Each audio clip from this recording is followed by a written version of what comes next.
はい、こんにちは。包丁のことあれこれチャンネルです。今日はこちらのサビサビの3本磨いたり研いだりしようかなと思ってます。耐水のペーパーを用意しまして、こちらでまず磨いていきたいなというふうに思ってます。サビがだいぶきついので、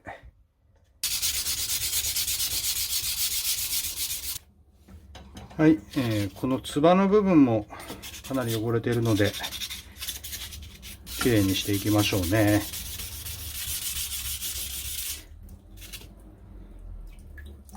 はい、粗いサビは取れたんでしょうかね。ちょっと中に入ってるようなところまでは取りきれないですけど、はい、このまま、とりあえず240番、800番、1000番ぐらいまで同じように磨いていきたいなと思ってます。1000番まで磨きました。綺麗になったんじゃないでしょうかね。ちょっと強いサビが入ってるところはなかなか取りきれないですけど、だいぶ綺麗になったんじゃないでしょうかね。じゃあこの段階で一回、この1000番の砥石でちょっと刃先つけようかなと思います。できれば砥石の全体を使って、一箇所でこうやってあれするとここばっかり砥石が減ってしまうのでね、全体に使いながら、で、あとはこの角度ですね。あんまりこういう風にしすぎると角度つけすぎてしまいますし、あんまり寝かしすぎても、で、よく研ぎ癖とかがあって、ここばっかり持ってずーっとやってると、手を押さえてるところがすごく溶けていっちゃうんですよね。なんでなみなみになっていっちゃうので、刃元の部分、例えば30回やったら少し手を動かして、で、ここも30回。で、ちょっと手をずらしながら30回。っていう風な形でやっていくと、比較的研ぎ癖がつかずに、綺麗にまっすぐした研ぎができていくかなと思います。で、こういった牛刀は片刃じゃなくて、こっち側にも刃つけていきますので、ただだいたい7割、3割ぐらいがいいんじゃないでしょうかね。角度も、こっちの方がちょっと角度がついてなくて、あんまり角度つけすぎてもあれなんですけど、こっちの方が少し立ってんですかね。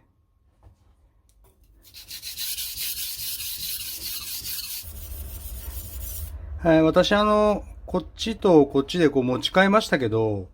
本来あんまり良くないみたいなんですよね。こっちでこうやって、裏はこう向きながら、こういう風にするみたいなんですけど、どうも私の場合ずれちゃって、うまく研げないんですよね。持ち手を変えるのは良くないですね。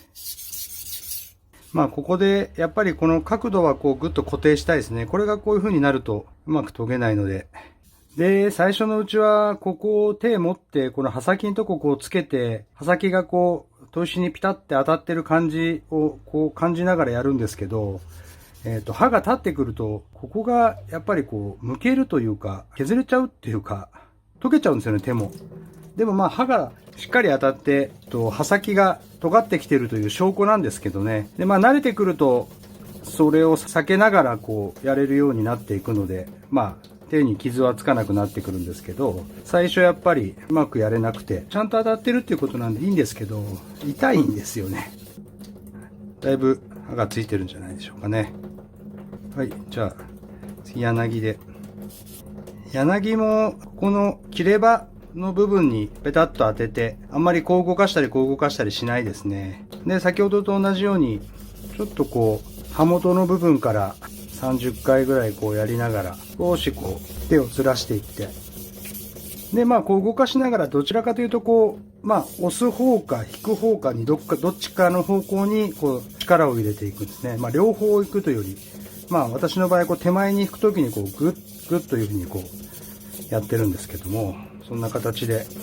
で、和包丁の場合はどちらかというと片刃なので、裏は本当に少し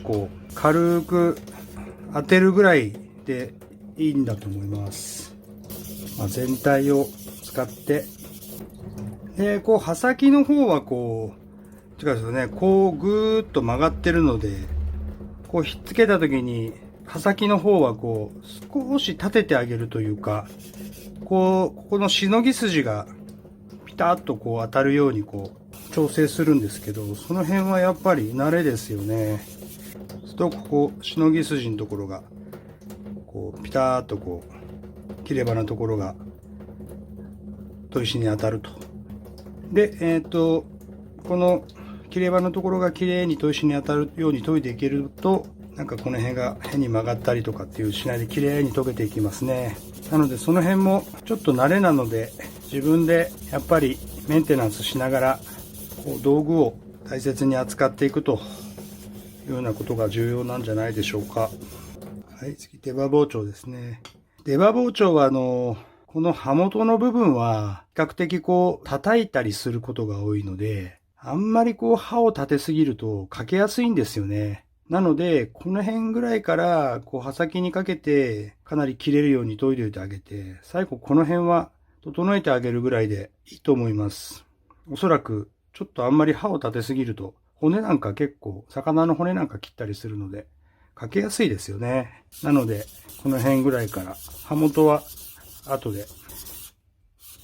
これも先ほどの柳と一緒で、切れ刃のところをしのぎ筋までピタッと当てながら、ちょっとこの辺、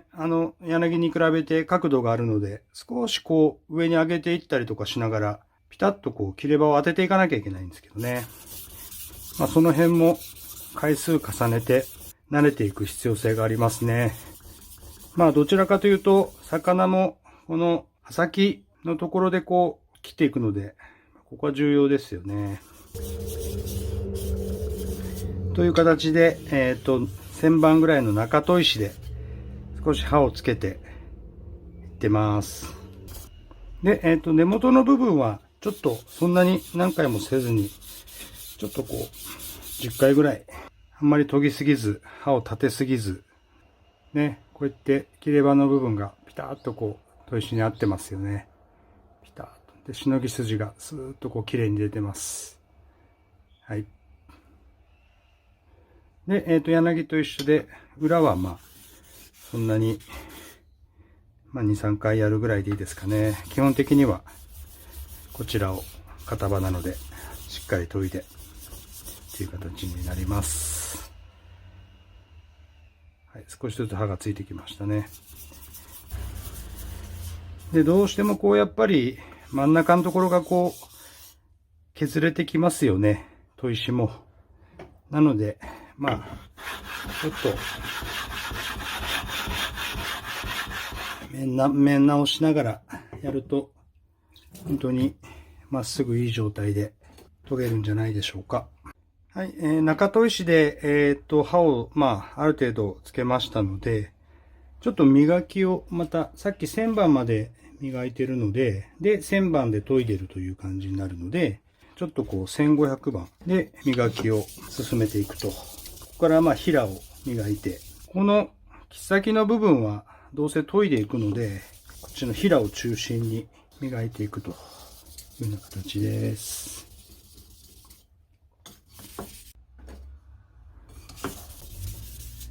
柳なんかもピカピカになってきましたね。はい、一応この状態で耐水ペーパーの2000まで、はい、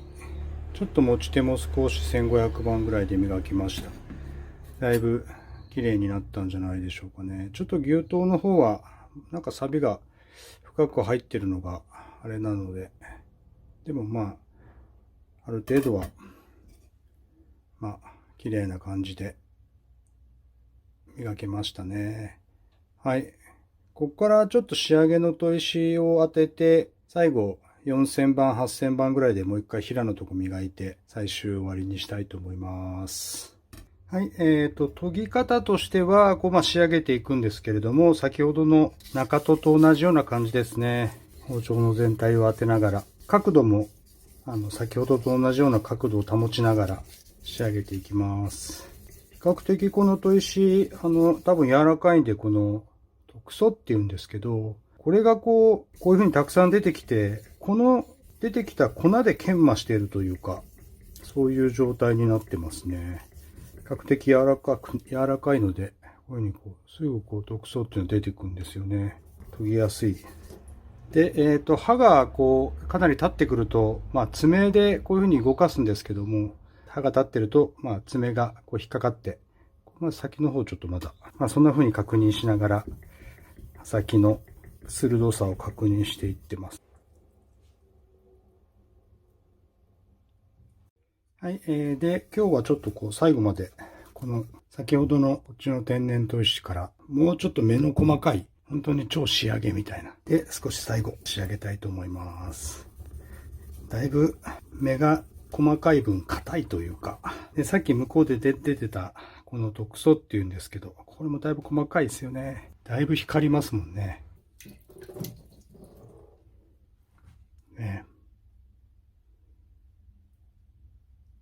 仕上げの砥石まで、刃先は全部当てたので、だいぶ旋盤で研いで、仕上げの砥石も2種類たので、だいぶ刃立って切れるようになってますね、これ。はい。で、最後に、この、平の部分とか、最終4線、8線という形で仕上げに磨いて終わります。で、最終的にこの辺になると、ちょっと洗剤を垂らすと滑って、かなり最後ピカピカに綺麗になりますので、磨きます。はい、これ最終8000番です。ちょっと洗剤つけて、引き続き4000の後、8000で磨いてます。これで最後ですね、磨きは。